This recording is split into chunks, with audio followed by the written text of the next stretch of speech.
Okay, behind the short shaft, we're going to check these hanger bearings. Make sure there's no damage to them. Make sure the shaft is secure. All looks good. They have these all the way down the tail boom, and if you notice, they got a grease zert on here. The grease zert is at an angle, and if you look down the tail boom, every one of these is at an angle, and they're all lined up. If you look down and see one of them out of place, well, that could be you have a bad bearing, it's spun a bearing or something, but you'll know right away if that grease zert is out of place. Okay, continuing on the side here, we're going to check the exhaust, looking for any damage, any cracks, especially around weld points. That's where you're most likely to find a crack in there. Make sure it's on secure. That's good. Next thing on our checklist, we got the tail boom attachment bolts. You want to check them for security. There's 3 of them. There's one here. There's one down. There's one here over on the other side. Let me see if I can zoom in on it over there. It's right over there, and we'll double check that when we get to the other side of the helicopter. Okay, going back to the tail boom, we're gonna check all the weld points as we go back here. We're gonna all the way down. There's a lot of them. We want to make sure there's no cracks on those. We're going to check all the hanger bearings as we go back. Make sure there's no damage, they're secure, no cracks in them.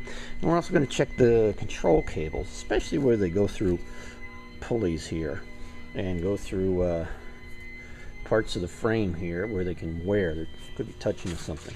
Check the turnbuckles as we go back. Make sure the wires are okay and they're in good condition.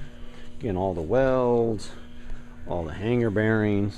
As we go on back, we'll check them for cracks, security. Check the cables, make sure they're not fraying, and check where they're attached to the synchronized elevator. Okay, the synchronized elevator, that's connected to the fore-aft movement of the cyclic. And what it does is give us a little more controllability of the helicopter. It also allowed Bell to extend the CG limits of the helicopter. On the earlier models, like a D1, they did not have the synchronized elevator. And if you wonder where I got that information from, I just happened to be reading the 1969 Army Operating Manual for Bell 47s and 47 G4As. So we're going to make sure there's no damage to this synchronized elevator. Should be pretty secure. We're going to check it this way. There should be no give this way, and that's good. And we also want to double check this spring right here, make sure there's no damage to the spring. Coming back, we're going to check the vertical stabilizer, make sure that's secure. Check the nuts, make sure they're all on, there's no damage. Of course, we're checking the welds again, make sure there's no cracks coming up there. And here we have the rear short shaft. We're going to make sure that's uptight, secure. No damage to it. Check the dust boot, give it a little squish. Make sure there's the right amount of grease in there. There's no leaks. Safety wired up. Back here on the other end of it, we got the universal joint. Want to check that. That shouldn't have any play. And we're going to check it from the other side. Also, you should spin it around to make sure it's not hitting anywhere, because they are tolerances are tight. Check the nav light on this side, white nav light. We know it works, we checked it before. Check the wire, check the security. Coming back, we have the tail rotor extension tube, just make sure there's no damage on that. And we're going to check the stinger, make sure that's secured. And particularly we want to come down here and make sure that this vibration weight is on security. A nut here and a bolt, and a nut and a bolt here. Make sure those are done up good. And that will bring us now to the tail rotor. Okay, now checking the tail rotor, we want to check the blades for any damage here, and run your fingers along the leading edge here of both the tail rotor blades.